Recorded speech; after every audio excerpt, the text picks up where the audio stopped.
तो वहीं हरियाणा कर्मचारी चयन आयोग के चेयरमैन भोपाल सिंह खधरी से खास बातचीत की है हमारे संवाददाता पवन सिवर ने। क्या कुछ कहा उन्होंने वो भी आपको सुनवाते हैं। हरियाणा के जिन युवाओं ने सरकारी नौकरी के लिए आवेदन किया हुआ है और जो सीईटी की ग्रुप सी की परीक्षा के लिए तैयार हैं, साथ ही ग्रुप डी के लिए जो आवेदन कर रहे हैं, उन युवाओं के लिए ये बहुत ज्यादा जरूरी खबर है। ये आप जरूर देखिए, क्योंकि इस वक्त मेरे साथ हरियाणा कर्मचारी चयन आयोग के चेयरमैन भोपाल सिंह खधरी मौजूद हैं। युवाओं से जुड़े तमाम मुद्दों पर बातचीत करेंगे। सर, सबसे पहले तो यही कि हरियाणा कर्मचारी चयन आयोग जो सीईटी जो क्वालिफाई युवा है उनको ग्रुप सी के लिए स्क्रीनिंग एग्जाम लेने की तैयारी कर रहा है। सर, कब ये एग्जाम आप ले रहे हैं और क्या तैयारी है? सर, सीईटी एग्जाम की जो तारीखें निश्चित हमने की थी, एक ग्रुप के लिए 1 और 2 जुलाई की थी और कुछ ग्रुप के लिए हमने 8 और 9 की तारीखें निश्चित की थी जुलाई में। कुछ ग्रुप के लिए हमने 15 और 16 तारीखें जुलाई की ही निश्चित की थी, मगर हम ये डेट जो है अब पोस्टपोन कर रहे हैं। आज वो हम इसलिए कर रहे हैं कि हम आज या कल में ही सीईटी का डिटेल रिजल्ट डाल रहे हैं। पहले हमने जो सीईटी का रिजल्ट डाला था वो हमने पब्लिक डोमेन में नहीं डाला था और हमने कैंडिडेट को बताया था कि आप अपना लॉगिन आईडी पे जाके सिर्फ आप अपना रिजल्ट देख सकते हैं। तो अब हमने, चूंकि हमने ग्रुप वाइज कट ऑफ बतानी पड़ेगी, कैटेगरी वाइज बतानी पड़ेगी, तो कोई कैंडिडेट ये आरोप ना लगा दे कि इन्होंने किसी ऐसे कैंडिडेट को शॉर्ट लिस्टेड कर लिया है जिसके मार्क्स कम थे। तो इस आरोप से बचने के लिए आयोग ने ये निर्णय लिया है आज ही कि हम जो एग्जाम की तारीखें हैं उनको पीछे ले जा रहे हैं, पोस्टपोन कर रहे हैं। डिटेल रिजल्ट हम डाल रहे हैं आज और कट ऑफ बताने के बाद ही हम जो है अगली परीक्षाओं की घोषणा करेंगे। खधरी साहब, ये तो आपकी जो ट्रांसपेरेंसी है उसका एक पार्ट हुआ, चूंकि आपने कहा कि कोई युवा आरोप ना लगा दे। युवा के आरोप से पहले ही आपकी जो ट्रांसपेरेंसी है उस लिहाज से भी सभी का रिजल्ट, डिटेल रिजल्ट सबके सामने होगा, तो कोई मुकदमा कोर्ट में नहीं जाएगा, कोर्ट में मुकदमेबाजी भी नहीं होगी और युवाओं का जो स्थिति है वो भी क्लियर हो जाएगी। मतलब इसलिए ये फैसला लिया गया है। बिल्कुल बिल्कुल, आपने बिल्कुल सही कहा कि कोई कोर्ट में भी नहीं जाएगा और ये आरोप भी नहीं लगाएगा कि पिक एंड चूज किया है। अब पब्लिक डोमेन में सारा रिजल्ट जानने से एक दूसरे का भी रिजल्ट पता होगा और इसके साथ साथ हम उस रिजल्ट में सोशो इकोनॉमिक के नंबर जो कैंडिडेट ने क्लेम किए हैं वो भी बता रहे हैं सबको। तो कैंडिडेट को ये पता लग जाए कि दूसरे व्यक्ति ने झूठ बोल के सोशो इकोनॉमिक नंबर लिए हैं, या उसी को ये लगे कि मेरे ये नंबर जुड़ के आ रहे हैं जो मैंने फॉरगो कर लिए थे या विड्रॉल कर लिए थे। उस स्थिति में भी उसको मौका देंगे कि कल उसके ऊपर एफआईआर दर्ज ना हो फाल्स इन्फॉर्मेशन की, या हम उसको सिलेक्शन करने के बाद बाहर ना करें, ऐसी स्थिति ना हो। तो हम सब कुछ आज पब्लिक डोमेन में आज या कल में डालने जा रहे हैं। तो ये सर, आपने जो 1-2 जुलाई को, फिर 8-9 जुलाई को, 15-16 जुलाई को जो अलग अलग चरण में आपने कैटेगरी के हिसाब से एग्जाम लेने की तैयारी की थी, अब आप इसको पोस्टपोन करें चूंकि आप पूरा डिटेल रिजल्ट जो है वो डालने जा रहे हैं। तो इसके बाद सर फिर प्रोसेस कितना और ज्यादा लंबा हो जाएगा? मतलब कितने दिनों बाद आप ये परीक्षा ले पाएंगे? मतलब टेंटेटिव क्या उम्मीद करते हैं सर? अब हमारा जो शेड्यूल बनेगा वो लगभग 15 और 16 जुलाई के बाद ही बनेगा और 15 और 16 जुलाई के बाद हर सैटरडे और संडे को हमारा एग्ज़ाम जैसे हमने पहले शेड्यूल बनाया था, अब वो शेड्यूल एज इट इज रहेगा, पर 15-16 के बाद ये शेड्यूल जा रहा है। अब सर, इसके साथ ही जो आपने एक फार्मूला बनाया है ग्रुप सी के लिए स्क्रीनिंग के लिए कि जो कुल अभ्यर्थी है उनका आप जो मेरिट में जो टॉपर है यानी 4x4 है उनको आप बुला रहे हैं, लेकिन इस मामले में विपक्ष भी राजनीतिक तौर पर भी सरकार को घेर रहा है, कर्मचारी चयन आयोग पर सवाल खड़े कर रहा है कि ये क्या फार्मूला है कि आप सिर्फ 4 गुना को बुला रहे हो, जब 3.5 लाख लोगों ने परीक्षा पास की है, तो फिर आप उनको सबको मौका क्यों नहीं दे रहे हो? नहीं, ये तो सीईटी एक्ट का पार्ट है, जो इंस्ट्रक्शंस और एक्ट सरकार ने निर्धारित किए हैं, हम तो उसके हिसाब से चलेंगे। सरकार ने जो एक्ट बनाया है हम तो फॉलो करना पड़ेगा ना वो।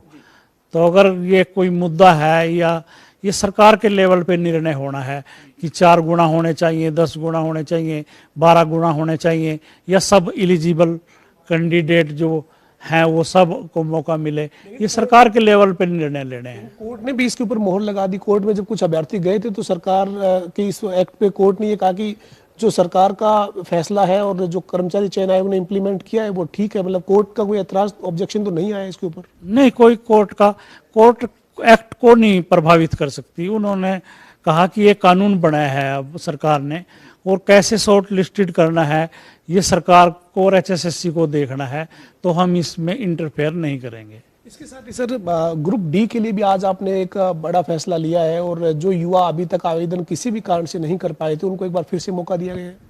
हाँ, हमारी 26 डेट थी, वो हमने 10 दिन और बढ़ा के अब 6 जुलाई कर दी है। और कि जो बच्चे रह गए हैं किसी टेक्निकल वजह से या हमारी साइट बिजी होने की वजह से या कुछ कोरेक्शन उसने करना था उसकी वजह से, तो अब 6 जुलाई तक इस तरह के कैंडिडेट अप्लाई कर सकते हैं। सर, जो ग्रुप डी के जो अभ्यर्थी हैं वो अब 6 जुलाई तक आवेदन कर सकते हैं, 10 तारीख तक वो फीस सबमिट कर सकते हैं, लेकिन ग्रुप डी का जो CET है सर वो कब तक लिए जाने की उम्मीद करें? मतलब तैयारी जो कर रहे हैं उनको एक आपके माध्यम से बात जाएगी तो एक अवसर मिलेगा कि इतना समय है उनके पास तैयारी करने के लिए। CET का एग्जाम NTA ने लेना है, और हमने NTA को मेल करके टेलीफोनिकली भी और लेटर लिख के भी ये कहा है कि हम सितंबर माह में डी ग्रुप का एग्जाम लेना चाहते हैं। आप डेट निश्चित करके हमारे बताएं ताकि हम कैंडिडेट को बताएं कि वो उस हिसाब से अपनी तैयारी करें। तो NTA को फैसला करना है कि सितंबर की कौन सी तारीखों में वो एग्जाम ले रहे हैं। सर, आप जो ग्रुप सी का जो CET जो क्वालिफाई जिनका अभी आप स्क्रीनिंग लेने जा रहे थे, जिनके लिए अभी आप डिटेल रिजल्ट डालेंगे, उसके बाद आप उनका एग्जाम लेंगे, लेकिन ये कुछ दिक्कतें आ रही थी सर, किसी के एडमिट कार्ड की या कोई जो मैसेज नहीं मिल रहे थे, तो वो अब दुरुस्त होके ही मतलब सारी प्रक्रिया अपडेट हो जाएगी? हाँ, ये एग्जाम पीछे हटाने का इसमें एक कारण और भी है कि कैंडिडेट को फॉर्म भरते टाइम उसने बहुत बड़ी गलतियां की थी। जैसे गलतियां, एक मैं एग्जाम्पल देना चाहूँगा कि उसने ये भरना चाहिए था कि diploma in MPHW, diploma in staff nurse, diploma in VLDA, उसने ये शब्द ना लिख के, ट्रेड ना लिख के डिप्लोमा लिख दिया। तो जब हमने सर्च करने थे 4 गुना या अप्लाइड फॉर, तो हम तो पोस्ट पे जा रहे थे कि इस पोस्ट के 4 गुना को सिलेक्ट कर लो, तो हमारा सॉफ्टवेयर वो कर नहीं पा रहा था क्योंकि कैंडिडेट ने ट्रेड का नाम ही नहीं लिखा था, उसने सिर्फ डिप्लोमा लिख दिया था। तो ऐसे सारे कैंडिडेट्स को हमने 26 और 27 को मौका दिया, और लगभग 300 के करीब ऐसे कैंडिडेट आए हैं। उनका भी दुरुस्त डाटा करके उनको मैसेज करेंगे कि आप शॉर्ट लिस्टेड हो गए हैं। सर, एक मेरा अंतिम सवाल है, जो ग्रुप सी के लिए अगर किसी कैटेगरी के लिए अगर आपको 4 गुना अभ्यर्थी नहीं मिलते हैं CET क्वालिफाई, तो फिर क्या नियम क्या कहता है, क्या मतलब फिर क्या प्रक्रिया रहेगी? तो अगर 4 गुना नहीं मिलते तो जरूरी नहीं है कि 4 गुना कहीं सर्च करके ले आएंगे। जितने एलिजिबल कैंडिडेट होंगे, जितने पास आउट होंगे उस ट्रेड के लिए, उन सब का एग्जाम ले लेंगे। सर, कुल कितने पद अभी आपके पास है विज्ञापित होने के लिए? कितनी मतलब 2024 तक या 2023 के आखिर तक आप कितने पदों पर, सरकारी पद जो विभिन्न विभागों में खाली पड़े हैं, अभी तक आपके पास कितनी रिक्वेस्ट ऐसी आई हुई है अलग अलग विभागों की जो आप भरने की तैयारी में लगे हुए हैं? 32,000 पोस्टों के लिए तो हम ये एक्सरसाइज कर रहे हैं जो अभी आपको बताई। 6,000 पुलिस के पद हमारे पास हैं, और 7,500 TGT टीचर जिनकी DV हम 5 तारीख से शुरू कर रहे हैं, और 13,000 D क्लास के पद हमारे पास आए हुए हैं। इस तरह से लगभग 60,000 पद हमारे पास आए हुए हैं, और मुझे पूरी उम्मीद है कि 31 दिसंबर 2023 तक ये सारे पद हम भर के इस प्रदेश के युवाओं को एक अच्छा खुशखबरी देंगे, रोजगार का मौका देंगे। सर, हरियाणा के युवाओं को हरियाणा कर्मचारी चयन आयोग के चेयरमैन भोपाल सिंह खदरी की क्या अपील है, क्या कहेंगे जो युवा ग्रुप C और D के लिए तैयारी कर रहे हैं उनको? यही है कि वो ध्यान लगाकर पढ़ें, तैयारी करें अपनी। कुछ हमारे पास टेक्निकल प्रॉब्लम है, वो कुछ कैंडिडेट की तरफ से भी हैं, कुछ हमारे लेवल पर भी हैं, इसलिए एग्ज़ाम की डेट दिन पर दिन पीछे जा रही है। इससे निराश होने की ज़रूरत नहीं है। देर आएंगे, दुरुस्त आएंगे, सब कुछ ठीक करके ही आपका एग्ज़ाम लेंगे। आप सबको मेरी तरफ से बहुत शुभकामनाएं। आप अपने एग्ज़ाम की तैयारी कीजिए। बहुत बहुत धन्यवाद, शुक्रिया सर। हमारे साथ हरियाणा कर्मचारी चयन आयोग के चेयरमैन भोपाल सिंह खदरी थे। जो बात इन्होंने कही है कि जो कुछ तकनीकी खामी है उसकी वजह से देरी हो रही है, लेकिन देर आएंगे लेकिन दुरुस्त आएंगे। युवाओं को निराश होने की जरूरत नहीं है। पारदर्शिता और जो मेरिट आधार है हरियाणा में नौकरियों का, हरियाणा कर्मचारी चयन आयोग के दावे के मुताबिक उसी आधार पर युवाओं को रोजगार मिलेगा।